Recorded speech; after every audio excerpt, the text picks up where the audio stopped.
Bonjour à tous, je suis Florence, fondatrice d'Expat United et de ses rendez-vous, et je suis ravie de vous accueillir pour ce nouveau rendez-vous de l'expatriation que nous organisons en partenariat avec Le Petit Journal. Nous allons être ensemble aujourd'hui pendant 1h30 afin de parler des spécificités civiles et fiscales des Français de l'étranger.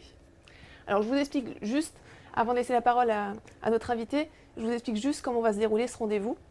Donc, notre invité expert, Monsieur Grenon-Andrieux, va commencer par faire une introduction pour vous présenter des informations générales et précieuses sur le thème du jour. Et ensuite, vous pourrez donc poser toutes vos questions en direct dans le chat. Donc, n'hésitez pas à les poser même dès maintenant. Aujourd'hui, dans la thématique, on va déjà englober pas mal de choses. Par contre, on ne pourra pas parler de toutes les problématiques liées à la nationalité et à la sécurité sociale. Je vous informe juste que concernant la sécurité sociale, on a fait un rendez-vous de l'expatriation sur ce thème il n'y a pas si longtemps que ça, et vous avez le replay qui est encore en ligne sur le site RDV Expatriation. Donc si jamais vous posez des questions sur ce thème, n'hésitez pas à regarder le replay une fois que l'émission sera terminée, bien sûr. Vous avez été vraiment très nombreux à vous inscrire en tout cas à ce rendez-vous et j'en suis ravie. Et vous allez d'ailleurs être connectés du monde entier. J'ai recensé que vous étiez présents dans plus de 50 pays durant ce rendez-vous, notamment du Royaume-Uni, des États-Unis, du Canada, d'Espagne, du Brésil. Alors voilà, je vous encourage du coup, pour qu'on se rende compte vraiment de cette diversité, à interagir avec nous dans le chat, à vous présenter, à nous expliquer d'ailleurs peut-être des informations qui peuvent être importantes par rapport à ce rendez-vous, si vous êtes déjà expatrié, futur expatrié, votre pays d'expatriation, pourquoi pas votre situation matrimoniale, bon peut-être pas à combien vous payez d'impôts, mais en tout cas n'hésitez pas à donner le maximum d'informations et à interagir entre vous durant du coup cette conférence. Voilà pour les aspects techniques. Je vais en venir à la présentation de notre invité. Donc, je suis vraiment ravie d'accueillir ici Monsieur Olivier Grenon-Andrieux, qui va vous donner des informations précieuses concernant les aspects civils et fiscaux de votre expatriation. Bonjour Olivier. Bonjour Florence.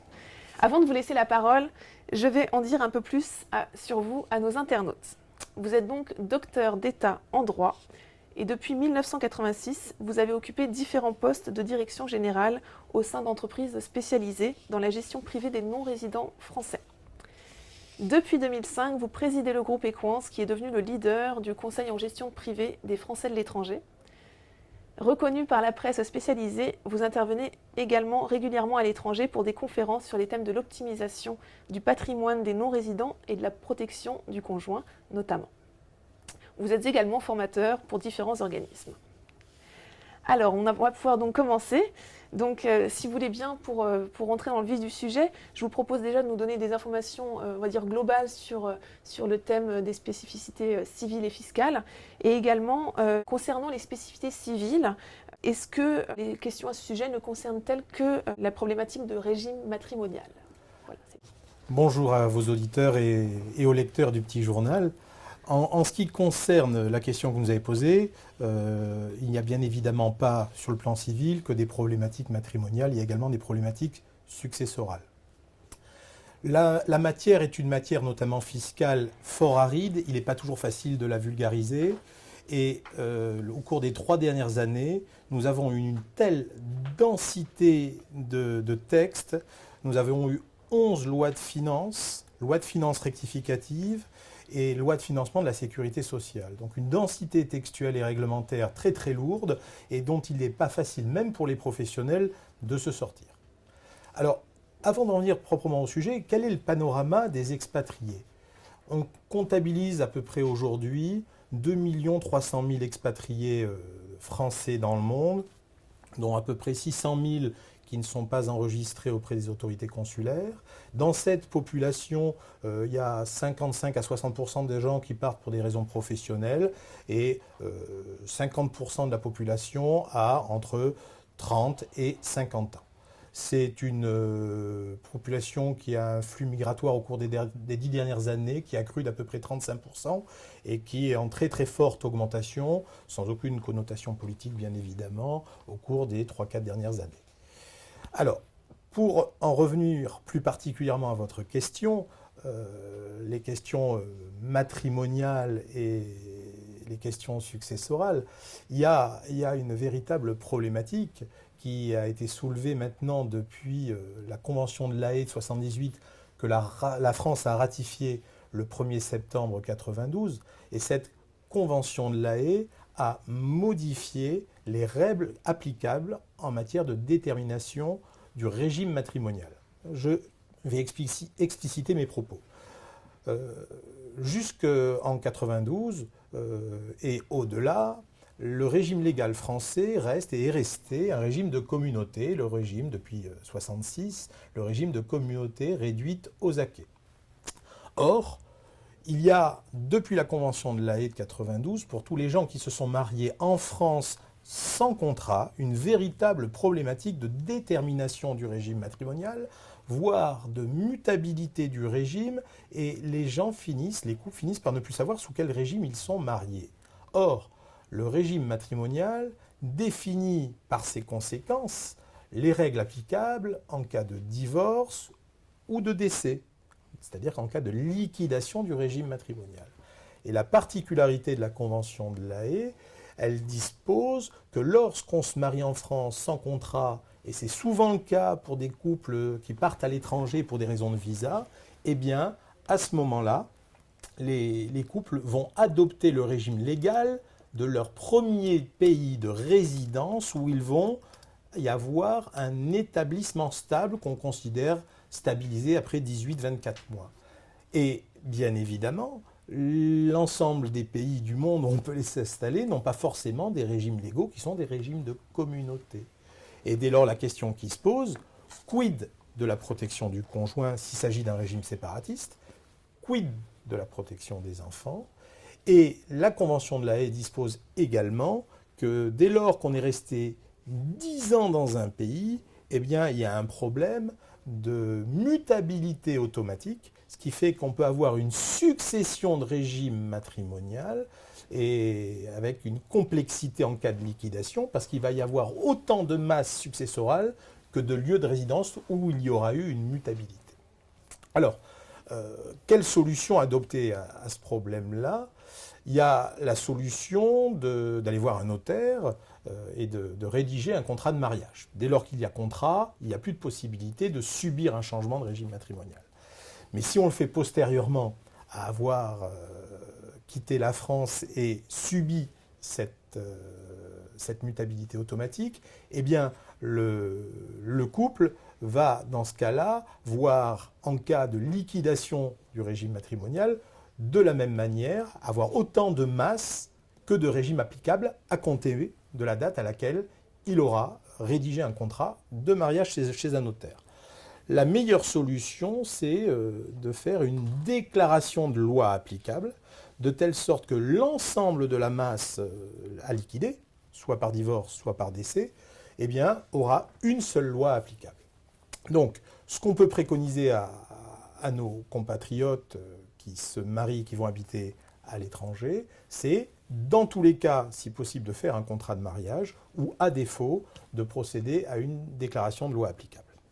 Alors, deuxième élément important sur le plan civil, ce sont les successions. Il faut savoir que les successions internationales, il y en a 450 000 par an, et l'enjeu économique est de plus de 120 milliards d'euros. La France, en matière de succession, a des règles de droit international privé qui disposent que pour tous les biens meubles, on va appliquer la loi du dernier domicile du défunt, qui est d'actualité puisqu'il y a eu toutes les problématiques très récentes de négociation de la convention entre la France et la Suisse. Et en ce qui concerne les immeubles, elle appliquera la loi du lieu de situation des immeubles. Ça, c'est la règle de base. Un règlement européen a été adopté le 14 octobre 2009, tant sur les régimes matrimoniaux que sur les successions internationales. Et il va disposer que le défunt, en amont, pourra disposer donc d'une option entre la loi de son lieu de résidence habituel, qui déterminera donc l'autorité compétente et la loi applicable, voire la loi de sa nationalité.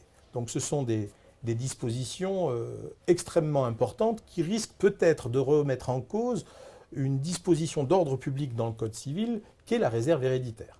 On y verra un peu plus clair et ce règlement sera appliqué à partir du 17 août 2015. Donc, voilà pour les règles civiles. Ce sont des règles civiles d'ordre général, mais tous nos compatriotes ne seront pas forcément soumis à ces règles-là, puisque on sait qu'il y a un certain nombre de conventions fiscales qui déterminent la bilatéralité et la loi applicable aux biens meubles ou aux biens immeubles. Voilà ce qu'il en est de ces grandes règles civiles et fiscales, Florence. D'accord. Alors, côté fiscalité, comment détermine-t-on la non-résidence fiscale? Alors, ça c'est une question de base, de fondement du Code général des impôts, et que je reformulerai en disant comment détermine-t-on la résidence fiscale en France? Il y a un texte fondateur du Code général des impôts, qui est l'article 4b, qui détermine 4 critères. Un critère d'ordre personnel, un critère d'ordre professionnel et un critère d'ordre économique. Ces critères sont alternatifs et hiérarchiques. Le premier critère d'ordre personnel, c'est un critère qui fait référence à la notion de foyer d'habitation. Et cette notion de foyer d'habitation, elle se synthétise, elle s'agrège autour de la famille, c'est-à-dire les parents et les enfants. Ce n'est pas les ascendants ni des cousins ou des oncles. C'est uniquement la famille avec les parents et les enfants. Donc ça, c'est le premier critère. Où réside, où est le foyer d'habitation. Deuxième critère d'ordre personnel, c'est la notion de lieu de séjour principal. On parle très très souvent dans les médias, dès lors que l'on réside 183 jours à l'étranger, eh bien, on est non-résident fiscal français. Eh bien, c'est cette notion de lieu de séjour principal qui y fait référence. Donc ça, c'est un critère d'ordre personnel qui est double et qui est le plus important. Ensuite, vous avez un critère d'ordre professionnel. C'est les personnes résident fiscalement en France dès lors qu'elles y ont une activité professionnelle ou qu'elles en tirent la plus grande partie de leurs revenus de source professionnelle. À défaut, si ce n'est qu'accessoire, elles ne seront pas résidentes en France. Enfin, troisième critère, un critère d'ordre économique. Ce sont les personnes qui ont en France le centre de leurs intérêts économiques. C'est l'endroit d'où elles tirent principalement leurs revenus. Et j'imagine aisément que vos auditeurs auront un certain nombre de questions à nous poser par rapport à ce critère, par rapport aux deux autres précédents, dans la détermination de la résidence ou de la non-résidence, eu égard au fait d'habiter à l'étranger si on tire ses revenus principalement de sources françaises. Mais je ne vais pas anticiper les questions. Voilà pour les critères de détermination de la résidence fiscale en France. Très bien. Alors, quelles sont justement les obligations fiscales d'un non-résident? Alors, là, on parle d'un non-résident, ce n'est pas de quelqu'un qui part. Un non-résident a une obligation fiscale limitée à ses revenus de source française. Ce qui veut dire que tout ce qui est revenu de source étrangère, et dans les revenus de source étrangère, nous rentrons des revenus versés en France, mais pour une activité professionnelle à l'étranger, donc ils ne seront pas à déclarer en France. Par revenu de source française, on va intégrer les traitements, les salaires, les revenus des produits immobiliers et bien évidemment les pensions de retraite, où on verra qu'elles ont un régime un peu particulier. Donc, ne sont à déclarer que les revenus de source française. Et l'obligation, les dates ont été publiées très récemment, puisque ce ne sont pas tout à fait les mêmes dates que pour les contribuables français. Les résidents en Europe, littoral méditerranéen, Amérique du Nord et Afrique, auront à faire leur déclaration ou leur télédéclaration au plus tard le 16 juin 2014, et les résidents des autres pays du monde au plus tard le 30 juin 2014. Voilà pour ce qui concerne la fiscalité au titre des revenus pour les non-résidents. Là encore, je ne veux pas aller plus loin, puisque j'imagine qu'il y aura un certain nombre de questions sur les particularismes des revenus, pensions de retraite, revenus fonciers, etc. Deuxième grande problématique qu'on rencontre, question sur lesquelles on est extrêmement sollicité, c'est bien évidemment un impôt qui a de l'avenir, je suis au regret de le dire à vos auditeurs, c'est l'impôt sur la fortune, le fameux ISF. très souvent, nos compatriotes estiment qu'étant non-résidents, ils ne sont plus assujettis à l'ISF. C'est faux. Alors, au titre de l'article 885 du Code général des impôts, là aussi, l'assiette de l'ISF est limitée pour les non-résidents. Ne rentre dans l'ISF que la classe d'actifs immobilières, qu'ils soient détenus en direct ou au travers de sociétés à prépondérance immobilière, des SCI, et sont également intégrés dans l'ISF les droits sociaux dès lors qu'on détient plus de 10% de droits sociaux au capital d'une entreprise. Et au passif de l'ISF, on va rentrer les dettes susceptibles d'être corrélées à une acquisition immobilière. Donc c'est l'actif net qui va rentrer dans l'assiette de l'ISF. Voilà ce qu'on peut dire dans un premier temps. Tous les autres placements financiers, j'imagine qu'il là aussi il y aura des questions, ne rentrent pas dans l'assiette de l'ISF. Très bien. Je vous encourage d'ailleurs à poser dès maintenant toutes vos questions dans la zone de chat et également à vous présenter. Alors là, il y en a beaucoup qui ont commencé déjà à se présenter. Donc, on a du monde de Singapour, du Vietnam, des USA, de l'île Maurice. Il y en a qui ont de la chance, de Taïwan. Donc, n'hésitez pas à continuer à vous présenter. D'ailleurs, j'aimerais bien savoir si parmi vous, il y a des retraités. Parce que justement, je voulais vous demander, passer sa retraite à l'étranger, c'est quand même un projet qui attire beaucoup de nos compatriotes. Que pouvez-vous nous dire sur la fiscalité des pensions de retraite ? Alors, la fiscalité des pensions de retraite, si on regarde le Code général des impôts, elle est traitée à l'article 182A et elle détermine un barème d'imposition qui est un barème progressif, 0, 12, 20% et plus. Et par contre, et là, il va falloir distinguer s'il y a une convention fiscale entre la France et le pays de résidence ou s'il n'y en a pas. Alors, s'il n'y en a pas, écoutez, il y a un vrai risque de double imposition, puisque la France va être compétente pour taxer, et le pays de résidence, s'il a connaissance de ses revenus, sera également compétent pour taxer. Le plus important à déterminer pour nos compatriotes et nos auditeurs qui se posent la question, eh bien, c'est de savoir s'il y a une convention fiscale et quel type de convention fiscale il y a. Alors, il y a deux grandes familles de conventions fiscales. Il y a les conventions dites d'imputation et les conventions dites d'exonération. Les conventions dites d'imputation sont celles qui éliminent la double imposition par le jeu des crédits d'impôt. Pratiquement, qu'est-ce que ça veut dire ? Ça veut dire qu'un revenu de source française sera imposable en France, mais il sera peut-être aussi imposable dans le pays de résidence et que l'impôt généré en France sera déductible de l'impôt généré par le même revenu dans le pays de résidence. C'est ça le jeu des crédits d'impôt. Les conventions dites d'exonération déterminent la compétence par rapport, non pas à la catégorie de revenus, mais par rapport à la convention elle-même. La France, par exemple, si elle a signé une convention dite d'exonération avec un autre pays, ce qui est une minorité, mais il y en a quand même quelques-unes, eh bien, elle va considérer qu'elle est incompétente pour taxer telle catégorie de revenus et va laisser à l'autre pays le soin de taxer cette catégorie de revenus sans jeu de crédit d'impôt. Alors, je ne veux pas être trop technique, mais dans ce cas-là, il peut y avoir une règle qu'on appelle la règle du taux effectif qui s'applique, où le revenu va être pris en compte en France de manière virtuelle pour déterminer un taux marginal d'imposition virtuel. C'est assez technique et je n'irai pas plus loin sur cette question-là.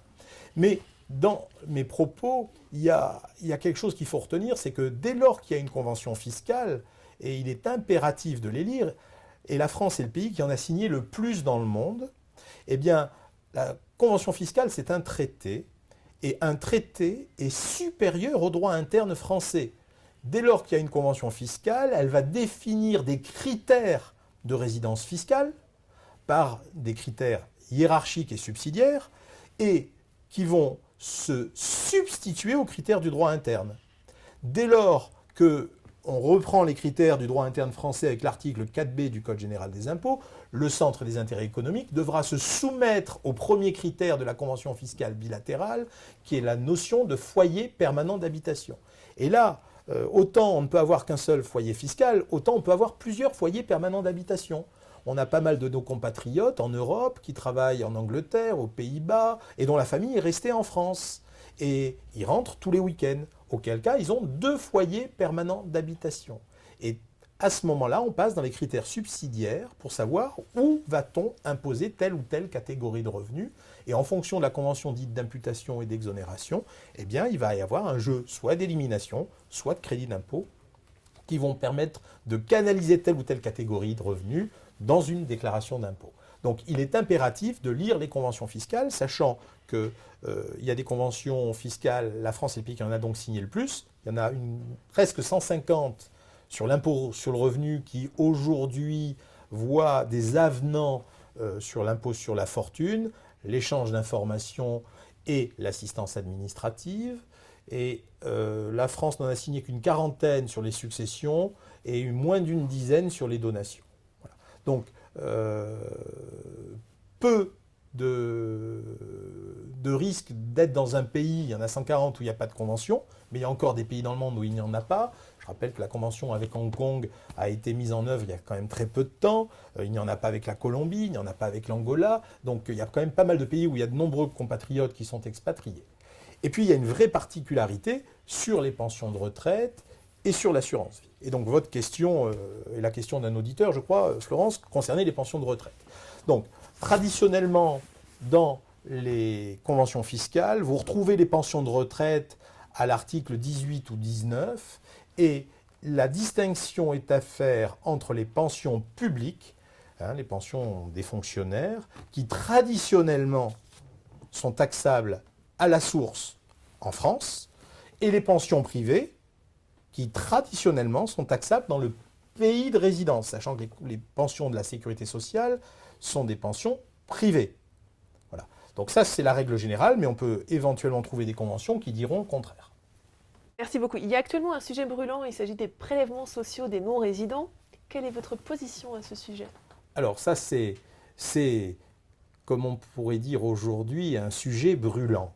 Un sujet brûlant parce que nous avons anticipé cette disposition qui a été instituée par la loi de finances rectificative du 16 août 2012, si je ne me trompe, dans son article 29. Et nous avions, nous, au niveau du groupe, réagi bien en amont, nous offensant de cette disposition, car en 2000, le 15 février 2000, à l'époque elle s'appelait la Cour de justice des communautés européennes, avait sanctionné la France sur l'application aux travailleurs frontaliers de prélèvements sociaux français.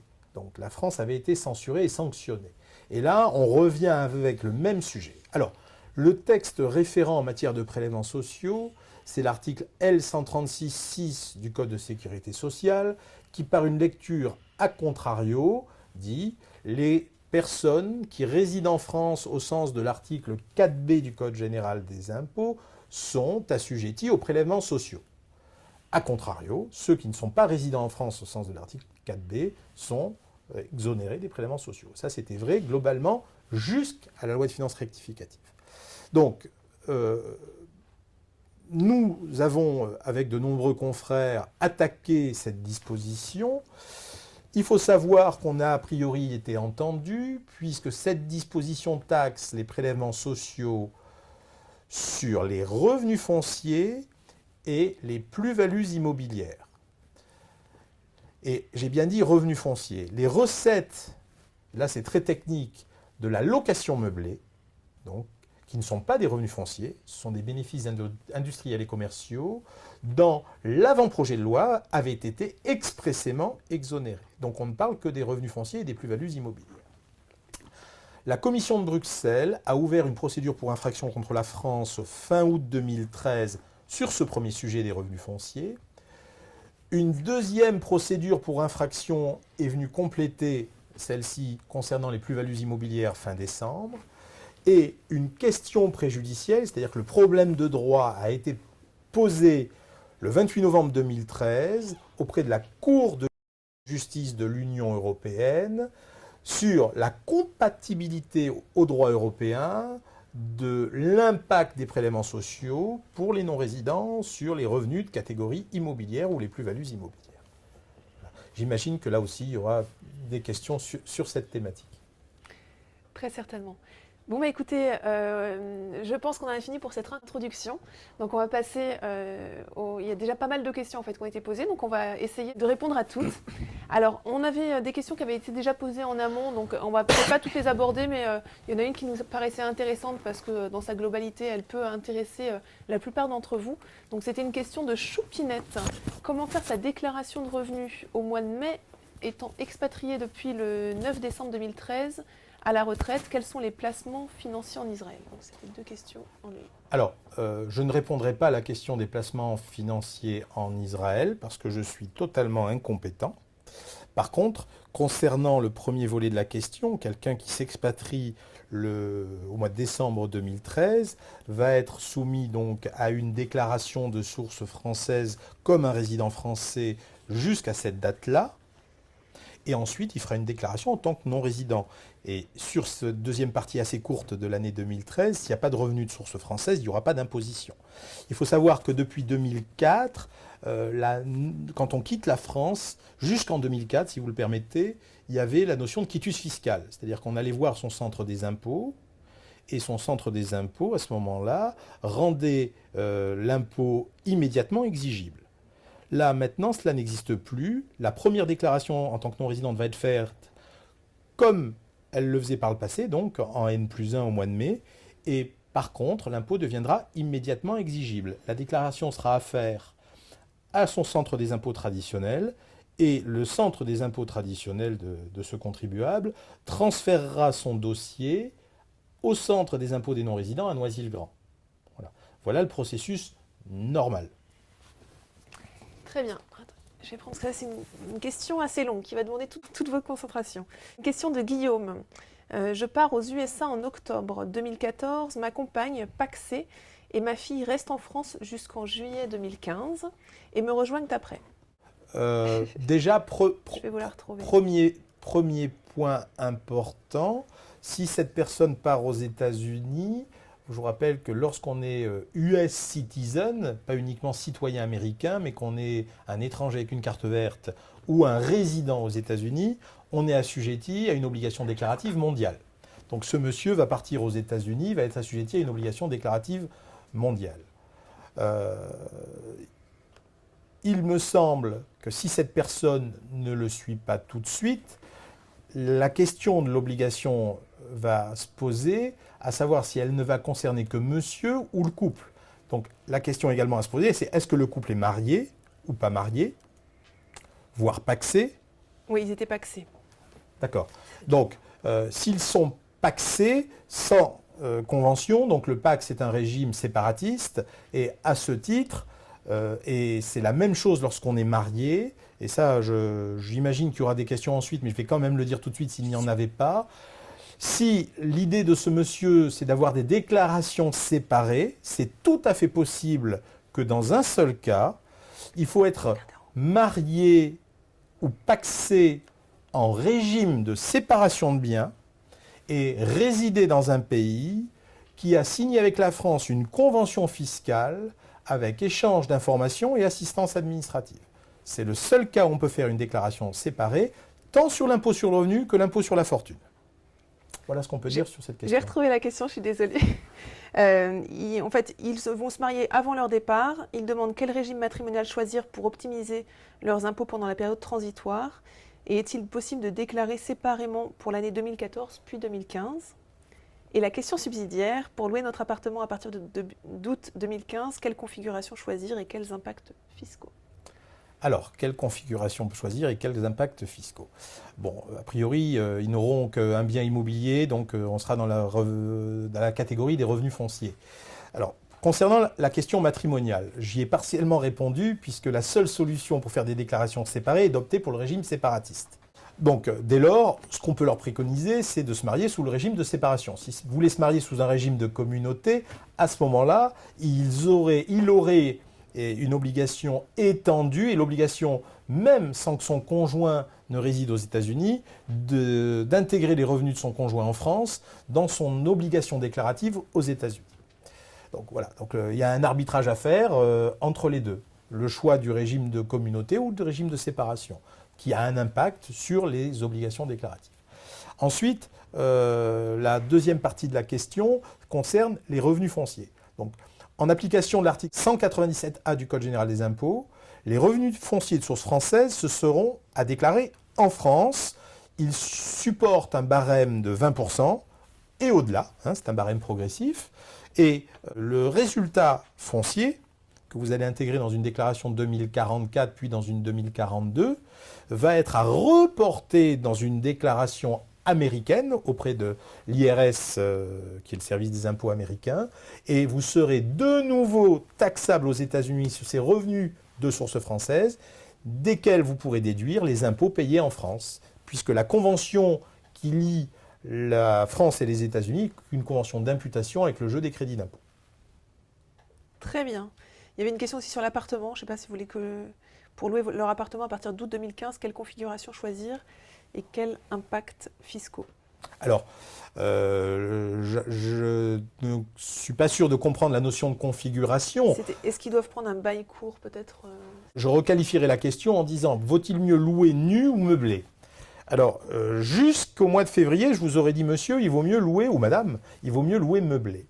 Depuis le mois de février, le 1er février, nous avons une nouvelle loi qui s'appelle la loi ALUR, A-L-U-R, qui est une loi dont nous n'avons pas encore les décrets, donc je suis un peu dans la difficulté pour la commenter, mais qui remet en cause un certain nombre de fondements, notamment sur la location meublée, où au même titre que sur la loi Carrez, on pourra revoir le montant du loyer si la surface louée n'était pas identique à la surface inscrite dans le bail. Donc la loi ALUR met de nombreuses exigences à charge du bailleur et je pense qu'il faudra attendre les décrets en tout cas pour le commenter. Donc en l'état actuel des choses, je serais tenté de dire la location meublée avec un bail court d'1 an, sous réserve que la loi ALUR le permette, parce qu'il y a beaucoup de gens qui transforment des location nue en location meublée, en franchise totale des exigences légales. Et il y a de lourds contrôles avec des conséquences judiciaires de plus en plus importantes.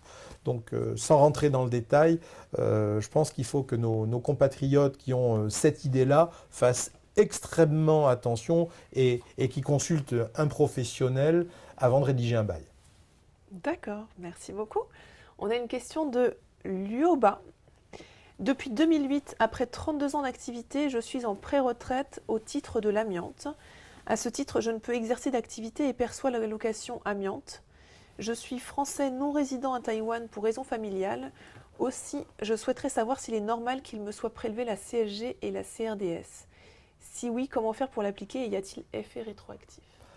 Alors, deux réponses à faire à ce monsieur. Je connais bien Taïwan pour y aller de temps en temps. Alors, il n'y a pas de convention fiscale pour des raisons politiques avec la République de Taïwan. De ce fait-là, ce monsieur pourrait être confronté sur son approche patrimoniale à quelques difficultés. Pour répondre à sa question sur les prélèvements sociaux, vous pouvez bénéficier, monsieur, de l'article L136.6 du Code de sécurité sociale. Vous pouvez demander ce qu'on appelle la répétition de l'indu, la restitution des prélèvements sociaux. Il n'y a pas de limite de durée, il n'y a pas de prescription puisque vous n'avez pas à les payer. Voilà. Donc vous pouvez en demander réclamation auprès de la caisse de retraite à laquelle vous êtes affilié. D'accord. Et à défaut, si la caisse de retraite ne réagit pas promptement, si vous faites vous-même une déclaration auprès du centre des impôts des non-résidents, bien auprès du centre des impôts des non-résidents. J'espère qu'on a répondu à votre question. N'hésitez pas à nous dire dans la zone de chat si ça répond à vos attentes. On a une question de Martine. Je n'ai pas bien compris vos explications concernant les prélèvements sociaux sur les revenus fonciers. Les revenus tirés des logements meublés ne seraient pas soumis aux prélèvements sociaux? Absolument. Donc les revenus, les recettes en BIC de la location meublée occasionnelle, de la location meublée non professionnelle ou de la location meublée professionnelle pour un non-résident ne sont pas assujettis aux prélèvements sociaux. Ils ne le sont que sur les revenus dits catégoriels en revenus fonciers. Voilà. C'est l'article 197A du Code général des impôts. Très bien. N'hésitez pas à continuer à poser vos questions dans le chat. Il nous reste un peu moins d'1 heure pour y répondre, donc on va essayer de prendre le temps de répondre à tout le monde. N'hésitez pas également à interagir, à vous présenter, à nous dire d'où vous êtes connectés. On a une question de Xian. Je réside à l'île Maurice. Très chanceux. 9 mois par an avec mon épouse et mes enfants qui y sont scolarisés.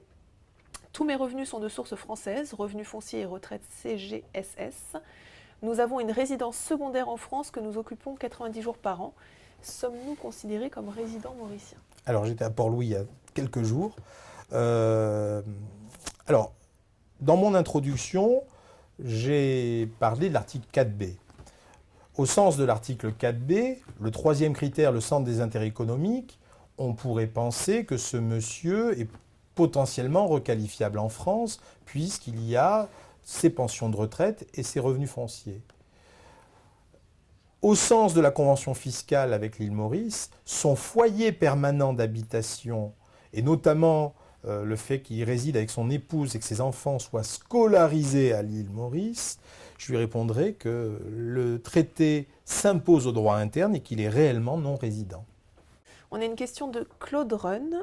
Je travaille dans une société étrangère basée à Maurice. Décidément, on a du monde en direct de Maurice. Je rentre tous les week-ends à mon domicile où vit ma famille à l'île de la Réunion.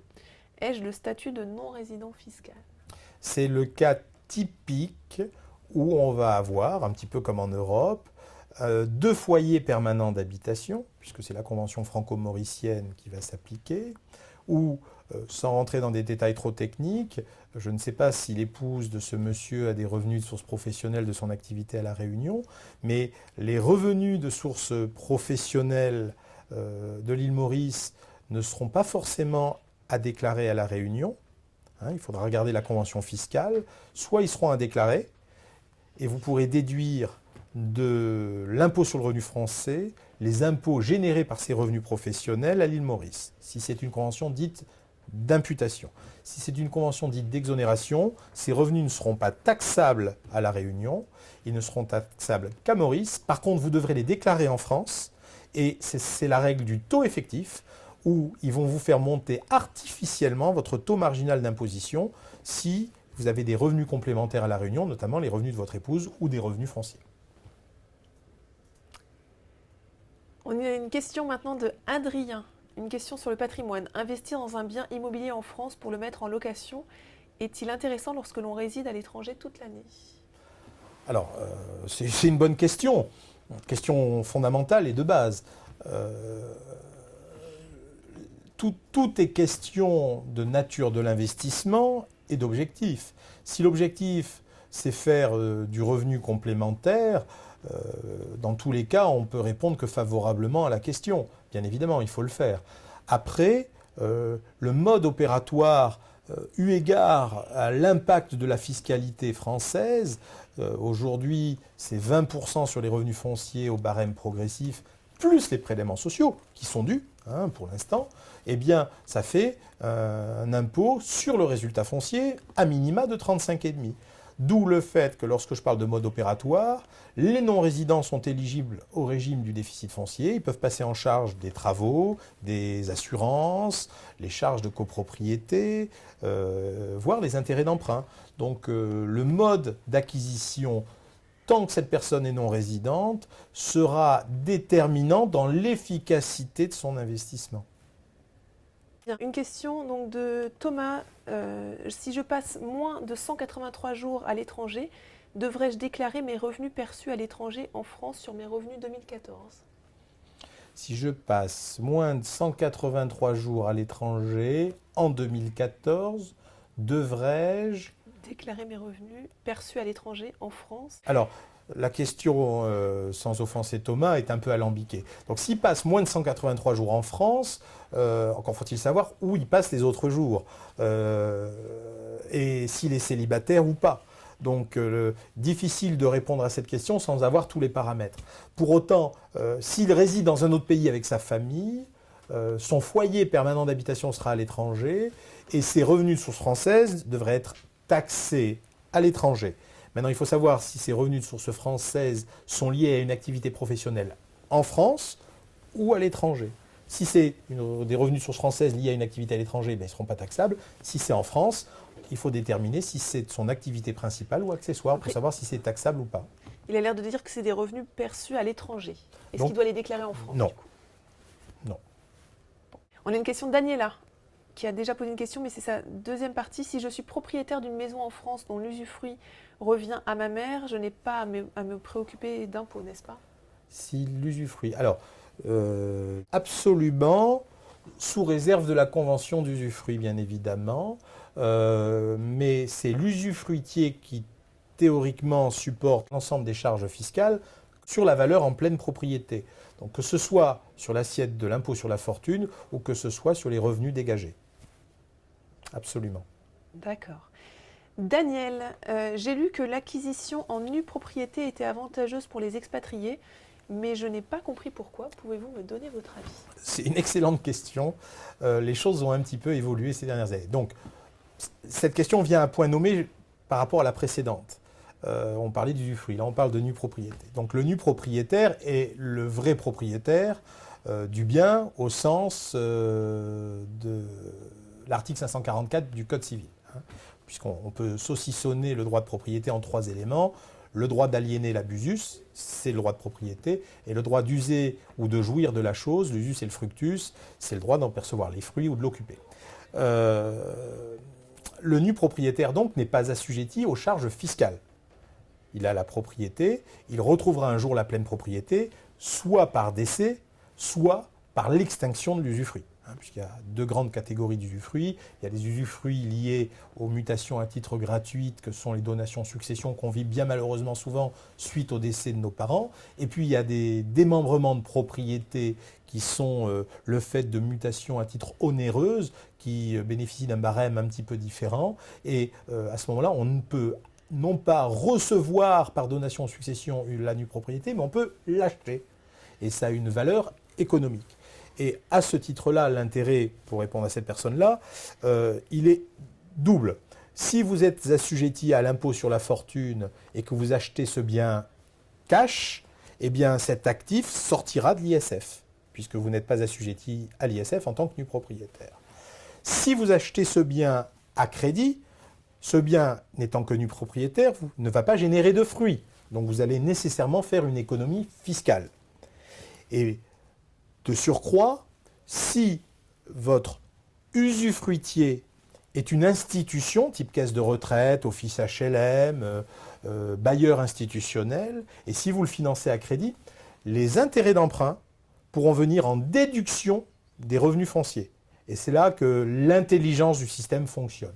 Je ne veux pas rentrer plus en détail dans ces aspects techniques, mais c'est un schéma d'investissement qui est extrêmement intelligent, et il est d'autant plus intelligent que lorsqu'on le fait à titre onéreux, on va sur un usufruit de 20 ans, on va acheter un bel appartement avec une décote sur sa valeur d'à peu près 50%, y compris à Paris. Voilà. Très bien.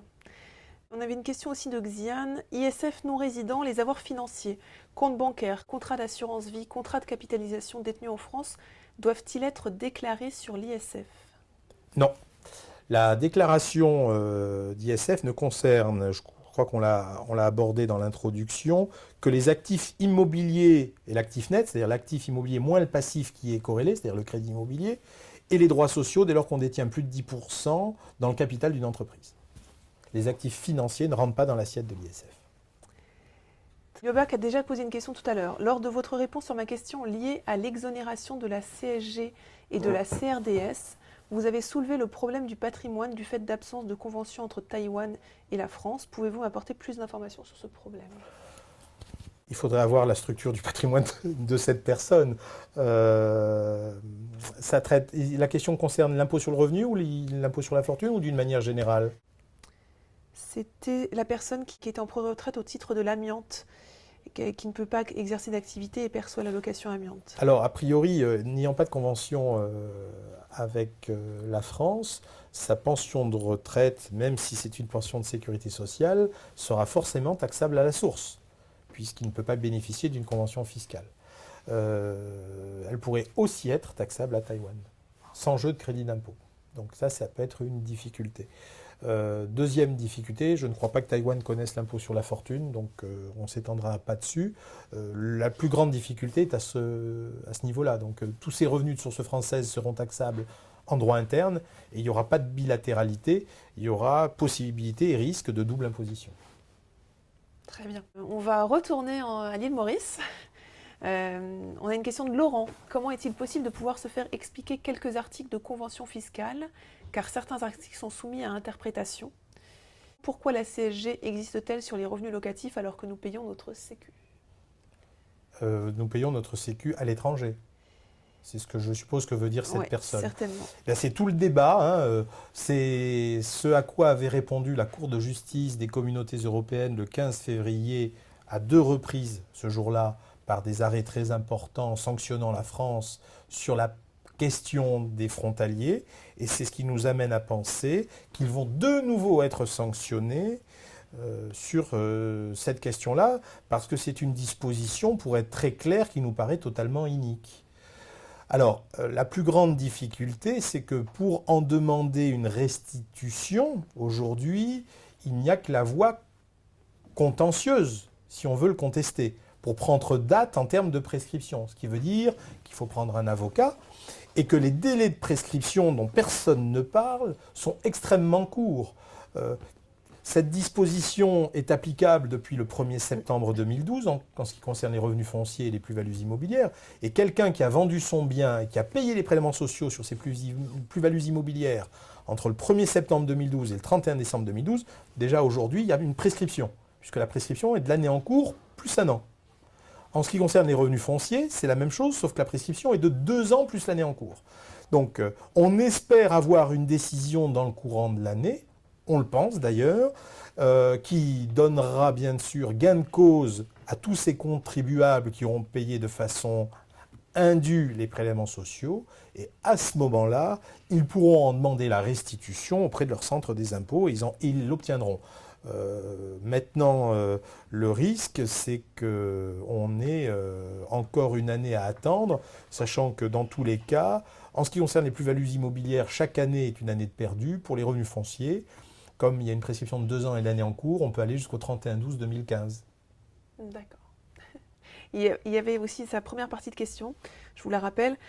Comment est-il possible de pouvoir se faire expliquer quelques articles de convention fiscale qui sont en effet soumis à interprétation? Alors, la difficulté, c'est qu'il faut faire appel à des professionnels, des gens comme nous, comme des avocats, éventuellement auprès des autorités consulaires, mais bon, ce ne sont pas des autorités de conseil non plus. Tout dépend de la nature de l'article. Je rappelle que les conventions fiscales internationales peuvent très bien traiter de problèmes de dividendes, de revenus, de plus-value, d'intérêts, de pensions de retraite. Donc il n'est pas évident. Ce qui est sûr, c'est que lire une convention fiscale, c'est pas aussi simple que ça. En plus, la difficulté, c'est que ou on la lit en français, ou on la lit dans la langue dans laquelle elle a été publiée ou négociée. Donc moi, je ne suis pas tout à fait capable de la lire dans la convention franco-chinoise en mandarin. Je sais la lire en français. Donc les interprétations peuvent venir de là également. Toujours est-il que ce que je préconise à cette personne, c'est d'aller voir un professionnel, dans tous les cas. Un avocat fiscaliste ou des maisons comme nous. Question de PM Larue. La presse s'est fait l'écho de l'obligation de déclarer tous les comptes bancaires à l'étranger dans la déclaration de revenus en France. Est-ce applicable pour les résidents à l'étranger? Il lui-même est résident en Indonésie. Alors, là, on peut répondre formellement, non monsieur. Enfin, si PM c'est un monsieur Oui. ou non madame. L'obligation déclarative n'intervient que lorsque vous rentrez en France et elle est effectivement à faire, non pas quand vous rentrez, mais avec votre déclaration d'impôt sur le revenu, sur un formulaire fiscal qui est un formulaire CERFA, le 3916, mais on peut aussi la faire sur papier libre et elle va concerner tous les comptes bancaires, y compris les comptes clos, les contrats de capitalisation et les contrats d'assurance vie. Et ça n'est pas parce que vous les déclarez que vous aurez à payer l'ISF, parce qu'il y a une disposition extrêmement importante que je vais dire, même si, parce qu'il n'y aura peut-être pas de question là-dessus, c'est que depuis la loi du 4 août 2008, la loi de modernisation de l'économie, il y a une disposition qui a été intégrée dans la loi qui concerne les non-résidents, et cette disposition a été intégrée parce qu'elle existait dans la convention franco-allemande depuis quelques années.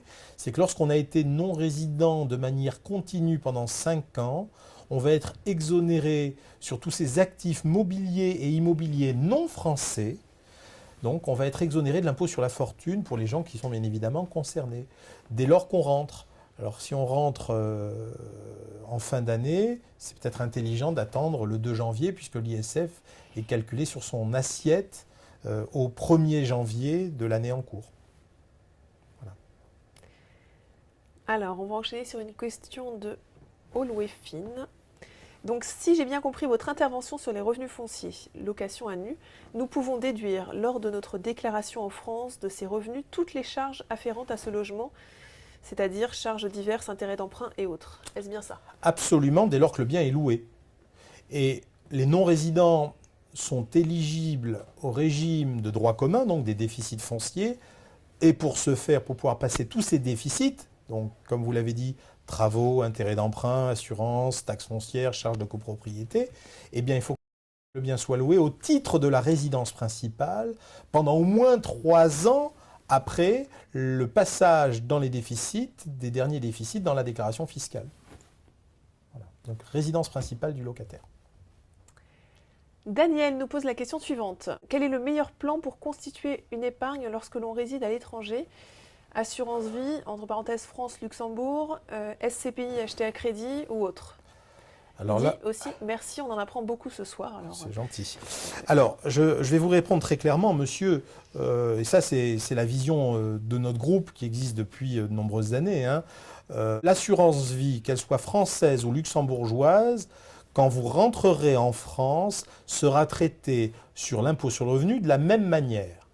Et si votre contrat a plus de 8 ans, l'assurance vie reste le meilleur outil fiscal à disposition aujourd'hui, puisque l'imposition maximale après 8 ans de détention, sans tenir compte de l'abattement quand on réside en France de 9 200 € pour un couple, fera que vous serez, prélèvements sociaux inclus, taxable au maximum à 23%.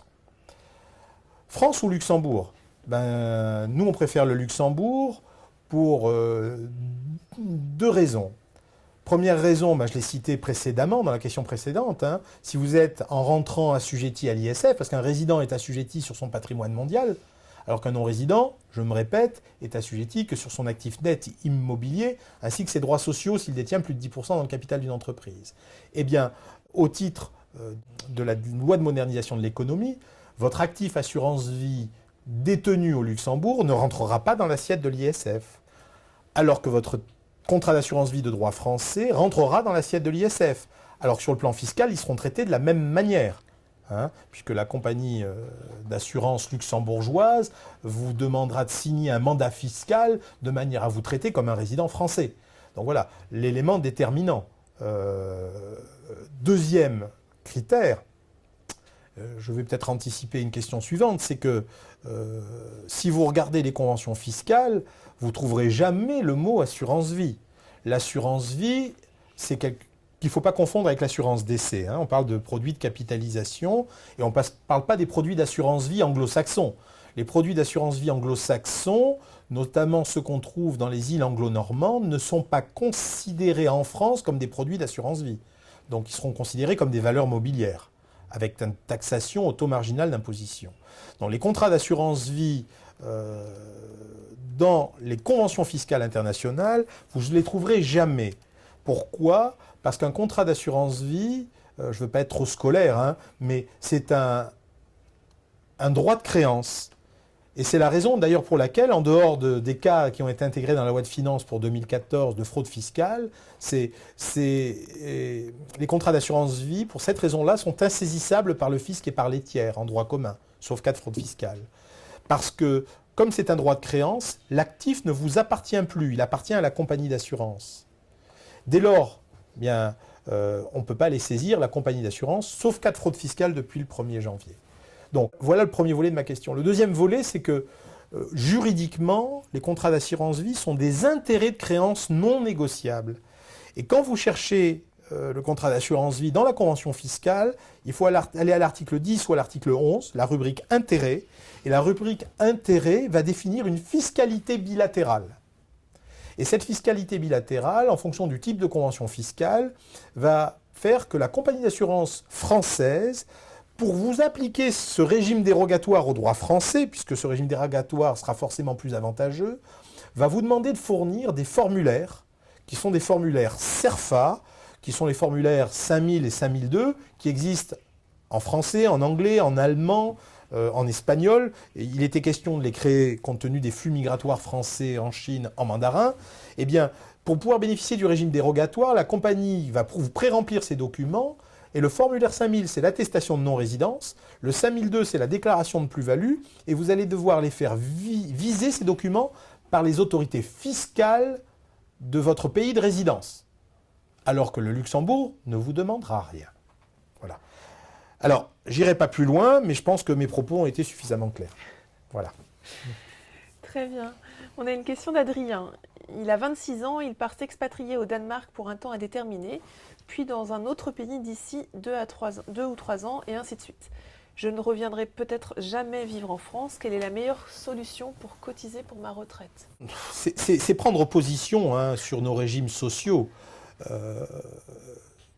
Il est difficile de dire à cette personne qui a 26 ans qu'il ne faut pas cotiser au régime français ou commencer à cotiser. S'il a vocation un jour à revenir en France, le régime français, en dépit de ses limites, qu'on a vues ces dernières années avec les 2 lois Fillon, a malgré tout le fait de sécuriser une pension de retraite, mais c'est un système qui fait appel à la solidarité nationale, c'est le régime de répartition. À 26 ans, je partirai au Danemark et j'aurai une carrière internationale, je n'irai pas cotiser au régime de répartition parce que nous pensons, et je parle au titre des professionnels, les assureurs, les professionnels de la gestion privée, que les régimes de capitalisation sont bien meilleurs. Donc il faut que cette personne trouve un bon régime de capitalisation susceptible de faire appel à de l'épargne, parce que j'imagine qu'à 26 ans, il ne dispose pas d'un capital important. Donc un système d'épargne régulier qui va se substituer au régime de répartition. Et il en existe, bien évidemment. Martine, dans le cas d'une donation en espèces à ses enfants, faut-il la déclarer et où faut-il déclarer? Alors, réponse de principe, oui, il faut la déclarer. C'est le formulaire pour les donations, pour les dons manuels, le formulaire 2735. C'est celui qui reçoit le donataire qui doit la déclarer en 2 exemplaires auprès de son centre des impôts, qui va le lui renvoyer avec un cachet et qui va faire courir le délai de rapport des donations qui était passé de 6 ans à 10 ans et maintenant à 15 ans et qui est plafonné à 100 000 € par parent et par enfant. Je ne referai pas tout l'historique de ces changements parce qu'on en aurait pour un petit moment. Alors, tout dépend le montant. Si c'est un présent d'usage, une somme qui est raisonnable, il n'est pas nécessaire de la déclarer. Il a été jugé très récemment que des grands-parents d'un grand banquier français qui donnait tous les ans à ses petits-enfants 15 000 € était un don d'usage. Raisonnable. Bon. Ce n'est pas le cas de tout le monde. Donc voilà, il faut trouver un bon équilibre en termes de dons présents d'usage. Très bien. Adrien, y a-t-il une convention fiscale entre la France et le Danemark? Alors, est-ce qu'il y a une convention fiscale entre la France et le Danemark? Eh bien, la France, il me semble qu'il y en avait une, mais qu'elle a été dénoncée par le Danemark, je crois, en 2008 ou 2009. Il y a 149 conventions, je n'en suis pas sûr. Mais je crois qu'il n'y a plus de convention avec le Danemark. Donc, prudence. Prudence. J'en suis même quasiment sûr. On avait eu un cas sur le Danemark, j'en suis quasiment sûr. On a une question de Bernick, qui est retraité au Mexique. Il est en procès avec les impôts qui interprètent la notion de centre d'intérêt économique. À qui s'adresser? Comme tout à l'heure, à un avocat fiscaliste qui a une bonne connaissance des problèmes de bilatéralité, de lecture des conventions fiscales. Je ne dis pas que ce monsieur a raison de le contester, je ne connais pas sa situation. Ou à un organisme comme le nôtre qui peut le représenter auprès des autorités fiscales dans le cadre d'une contestation. Puisque nous avons tout à fait une compétence juridique appropriée et on peut représenter les intérêts de nos clients uniquement auprès du tribunal administratif. Voilà. Une question de Céline. Je reviens sur la question d'Adrien. S'il cotise dans chaque pays où il travaille, est-ce que ça compte finalement? Alors, je vais répondre à la question, mais ça n'est pas la spécialité d'un juriste fiscaliste comme nous, comme moi. Il me semble que lors d'une présentation précédente, vous aviez reçu le directeur de la Caisse des Français de l'étranger qui avait répondu à ce genre de questions.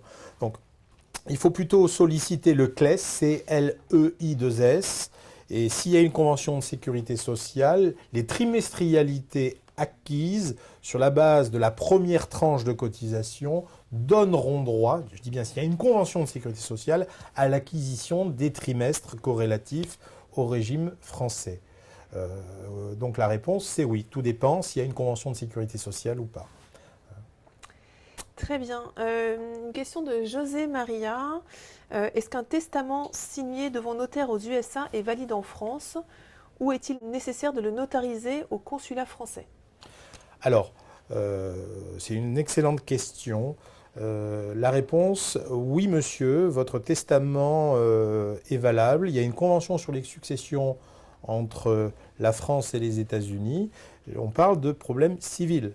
C'est pas pour ça que le testament civil, qui va régler les conditions de dévolution de votre patrimoine à cause de mort à vos ayants droit. C'est pas pour ça que s'il y a des actifs en France, ils seront taxables aux États-Unis. Ils seront taxables comme des revenus en France, notamment si ce sont des biens immobiliers, et aux États-Unis avec le jeu des crédits d'impôt, puisqu'il y a cette convention fiscale concernant les successions également avec les États-Unis.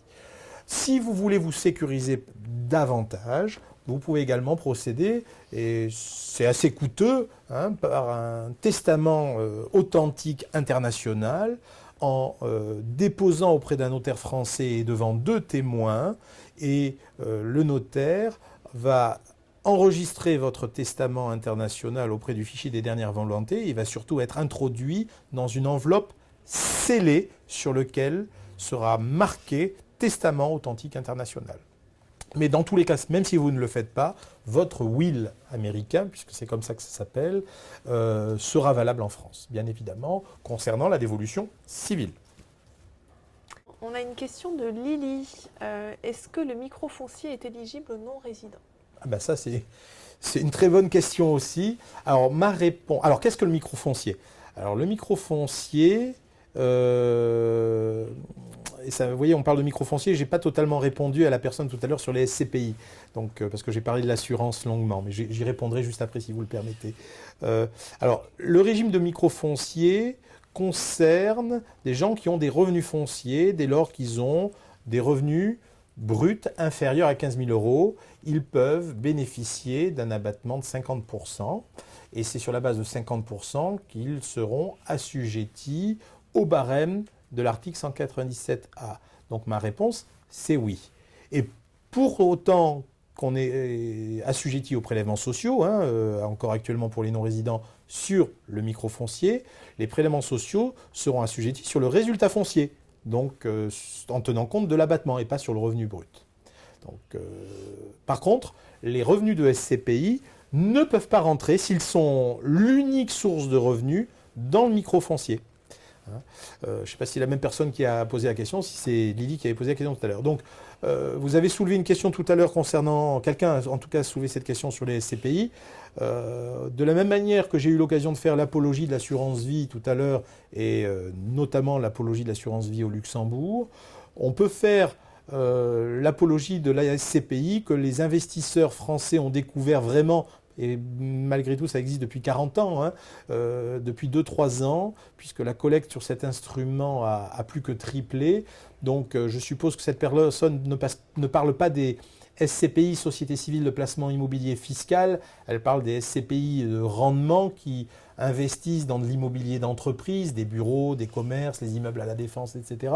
C'est actuellement, et encore pour de nombreuses années, à notre sens, l'un des plus beaux outils de détention de patrimoine, puisque sur les statistiques de l'Institut de l'expertise immobilière et foncière, l'IEIF, au 31/12/2013, la moyenne des rendements des SCPI, alors bien évidemment il y en a 150, donc il n'est pas toujours facile de trouver la bonne et la meilleure. Et il ne suffit pas de lire le rendement pour savoir si celle-ci est bonne ou moins bonne. Il faut rentrer dans la comptabilité et dans un certain nombre de variables du bilan de ces SCPI qui sont contrôlées par l'autorité des marchés financiers qui ont au moins 2 commissaires aux comptes, puisqu'elles font appel public à l'épargne. Eh bien, le rendement moyen de ces instruments est de l'ordre de 5,16% net de toute charge. Donc c'est un très bel instrument et que nous on préconise notamment par un achat à crédit, pour des raisons purement fiscales, comme on l'a soulevé tout à l'heure, et en plus on peut avoir un beau levier en termes de taux de rendement financier. Voilà. On a une question complémentaire de Lily qui dit « Comment se traitent les gains des contrats d'assurance vie que l'on a en France et au Luxembourg ?» Si on réside en France, quand on rentre en France, le contrat luxembourgeois va devoir être déclaré. Il y a une obligation déclarative. Ce n'est pas pour ça que ça sera imposable. Puisque la 3e directive européenne du 1er septembre 1994, qui a institué le marché de l'assurance européen, c'est la 3e directive européenne, dispose que va être déterminante le lieu de résidence. C'est-à-dire qu'un client qui souscrit un contrat au Luxembourg en tant que résident au Japon, le jour où il rentre en France, fiscalement, son contrat luxembourgeois ne subira aucune différence de traitement fiscal par rapport au contrat français. Il n'y a aucun préjudice. Ça, c'est le principe du droit européen. Pas de discrimination. C'est l'article 52 du traité de Rome. Maintenant, le traitement n'a pas de différence. Il n'y a qu'un mandat fiscal et une obligation déclarative. Avec en plus, je me répète volontairement, l'avantage pour des gens qui ont une problématique d'ISF de voir les actifs déposés hors de France exonérés d'ISF pendant au moins 5 ans, pour les 5 années qui suivent en tout cas le retour. Et c'est une disposition qui ne sera pas remise en cause parce qu'elle est intégrée dans la convention franco-allemande. On a une question de Elliot. Bonjour, célibataire, actionnaire d'une entreprise en France. Je suis actuellement détaché au Québec par mon entreprise pour la création d'une filiale. Je ne sais pas quel statut choisir, continuer à être payé en France et y payer mes impôts en tant que détaché, ou me faire payer par la filiale au Québec et payer mes impôts au Québec, même les revenus perçus en France. Alors, pour pouvoir répondre très précisément à cette question, c'est un petit peu comme la question de cette personne là qui vient de démarrer son activité au Danemark à l'âge de 26 ans. Il faudrait voir quel est l'âge de cette personne. Plus on est proche de l'âge de la retraite, en France... Jeune, là. Il est célibataire, actionnaire... D'accord. Voilà. Moi, je lui préconiserais de prendre le statut de résident canadien, de sortir du statut de détachement et de devenir véritablement non-résident fiscal. D'accord. Surtout quand on est jeune. Et du coup, va-t-il continuer à payer ses impôts en France ? Non, puisqu'il aura des revenus de source canadienne, il paiera ses impôts au Canada et il paiera en France les impôts sur ses revenus de source française s'il en dispose. D'accord. Question donc de Daniel. Donation. En cas de décès d'un expatrié aux Émirats, est-ce que son épouse doit payer des droits de succession sur l'argent de la succession aux Émirats ? Alors là, ce monsieur pose une vraie problématique. Alors nous avons une agence dans les Émirats depuis maintenant 2 ans et se pose la question de la transmission d'actifs déposés dans les Émirats à un conjoint de sexe féminin. Il faut savoir que dans les Émirats, on applique la loi sur la charia et que le conjoint de sexe féminin, s'il n'y a pas de testament en sa faveur, elle aura le droit peut-être à quelque chose, mais pas tout de suite. Elle n'a même pas le droit à la garde des enfants, puisque c'est d'abord le frère majeur de plus de 21 ans qui aura la garde des enfants mineurs, sinon à défaut un oncle. Donc, grande difficulté. C'est la raison pour laquelle on préconise souvent pour des gens qui ont des comptes dans les pays du Golfe que les voitures soient au nom de madame, puisqu'elles lui appartiennent, il n'y a pas de transmission, et qu'elle ait des comptes bancaires avec de l'argent à son nom, et pas de compte joint. Parce que je crois on a fait un article qui a été publié, alors là je ne veux pas faire l'apologie de notre blog, mais qui a été publié sur notre blog concernant la loi sur la charia, qui à mon sens était extrêmement bien rédigé par les dirigeants de notre cabinet dans les Émirats, et qui mérite d'être lu si vous avez une problématique de ce type-là. Donc, pour répondre quand même à votre question sur les droits de succession, il y a une convention fiscale avec les Émirats sur le revenu, sur l'ISF et sur l'assistance administrative. Il n'y en a pas, à ma connaissance, sur les successions. Donc, tout dépend le lieu d'ouverture de la succession. Dans mon introduction, j'ai parlé des règles de droit international privé française. On va appliquer la loi du dernier domicile du défunt pour les meubles. Donc ça peut être les Émirats, auquel cas pour tout ce qui est bien meuble, c'est-à-dire compte bancaire, assurance vie, etc., on appliquera le droit émirien, mais pour les immeubles, on appliquera la loi du lieu de situation des immeubles. Donc s'il y a des immeubles en France, ce sera le droit français qui s'appliquera. Avec quand même une difficulté, si les ayants droit sont en France, eh bien, en application de l'article 750 ter du Code général des impôts, c'est le droit français qui s'appliquera dans tous les cas, pour les biens immeubles et les biens meubles, même les biens meubles détenus à l'étranger. Donc voilà. Donc difficile de répondre précisément à une question si on n'a pas toutes les variables. Mais les grandes règles sont là. Très bien. Lily, quelle est la fiscalité sur les revenus de SCPI évoqués? C'est les revenus de SCPI de rendement, celles qui sont les plus connues et les plus attractives. Donc j'exclus les SCPI fiscales, eh bien, rentrent dans la catégorie des revenus fonciers. Mais elles ne peuvent pas passer en microfoncier si vous n'avez pas de revenus de biens immobiliers traditionnels et si vos revenus, bien évidemment, dépassent les 15 000 €, puisque c'est le seuil. Une question de Madelon. Je vis et paye mes impôts depuis 35 ans aux USA. Je déclare et paye aux USA des impôts sur les intérêts de mes comptes en France. Est-ce normal? Oui, oui, oui.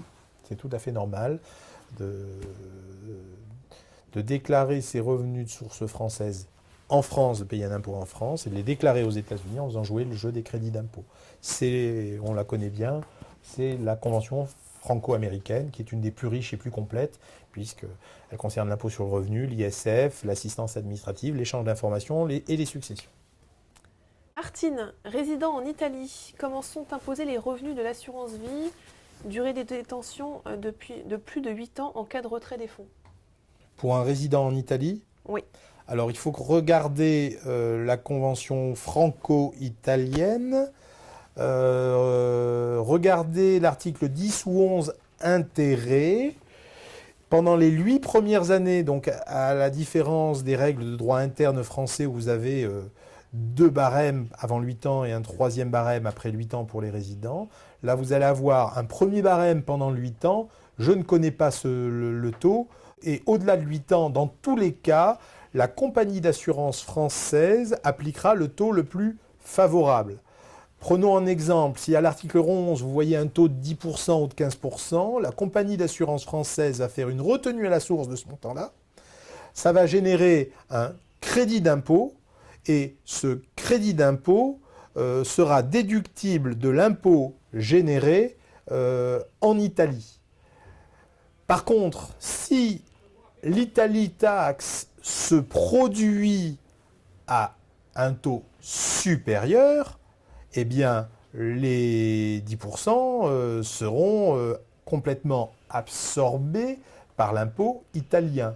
Si l'Italie taxe à un taux inférieur, ben vous allez perdre une partie du crédit d'impôt. Donc, et vous ne pourrez pas y déroger puisque depuis l'application de la directive des marchés d'instruments financiers de 2007, les compagnies d'assurance européennes et a fortiori françaises appliquent la fiscalité bilatérale et vont vous demander d'aller voir les autorités fiscales italiennes et de fournir ces formulaires 5000 et 5002. Je ne sais pas s'ils existent en italien, ils doivent exister en italien, dans lesquels vous aurez en 5000 l'attestation de non-résidence et en 5002 le document pré-renseigné par la compagnie d'assurance française qui déterminera le montant de la plus-value taxable. Et après 8 ans, dans tous les cas, la retenue à la source française sera de 7,5, qui est la fiscalité la plus favorable. Et les conventions fiscales appliquent toujours la fiscalité la plus favorable au pays source de la taxation, en l'occurrence la France, sur un produit d'assurance français. Très bien. Une question de Shlom. Si j'ai habité aux US et mis de l'argent de côté sur un compte américain, maintenant il est rentré en France, doit-il déclarer l'argent qui est sur ce compte américain? Alors, la réponse est oui. Vous avez l'obligation. C'est pas pour ça que ce sera taxable, hein, en France ou aux États-Unis. Donc oui, il faut le déclarer avec votre première déclaration d'impôt sur le revenu, comme on l'a dit tout à l'heure. En l'occurrence, c'est le formulaire 3916 ou sur papier libre, et vous le faites en même temps que votre déclaration d'impôt sur le revenu. Donc vous devez le déclarer, mais ce n'est pas pour ça que ce sera taxable. Ensuite, la question est de savoir quelle est la forme de ce dépôt. Est-ce que c'est un fonds de pension américain, donc un Roth IRA, un 401k, etc. Donc ça, après, c'est un traitement de droit américain qui a un impact sur la fiscalité française. Nico, dans le cas d'une parenthèse à l'étranger en contrat local, par exemple 3 à 5 ans, comment gérer les problématiques liées à la retraite? Là encore, tout dépend de l'âge, et s'il y a vraiment un retour en France de 3 à 5 ans et une carrière ensuite en France, il vaut mieux continuer de cotiser au régime français. Dans tous les cas. Si c'est un départ pour ne plus revenir et en fonction de l'âge auquel on part, on sait que le coût d'acquisition des trimestrialités pour un non-résident est très élevé et il vaut mieux pas re-rentrer dans le système. Très bien, je crois qu'on va prendre cette dernière question, puis après on en arrivera à la conclusion. Alors, juste avant, Bernick nous dit « Merci pour cette conférence, je ne trouve pas les contacts de ce brillant intervenant. Merci de les afficher clairement. » Alors, restez avec nous jusqu'à la conclusion et vous en saurez plus. Adrien, y a-t-il un impact sur les donations ou l'héritage si mes parents sont en France et que je réside à l'étranger? Alors, malheureusement oui, notamment pour les biens immobiliers. Dans tous les cas, c'est l'article 750 ter qui va s'appliquer et que la question de l'article 750 ter qui va se poser, c'est de savoir si vous avez résidé plus de 6 ans au cours des 10 dernières années en France, auquel cas l'ensemble de la masse sera taxable en France, ou uniquement, si vous ne rentrez pas dans cette catégorie, que les biens immobiliers. Donc oui ou non, suivant le délai qui fait que vous êtes parti à l'étranger, et le cut-off, le seuil, c'est 6 ans. Voilà. Article 750 ter du Code général des impôts.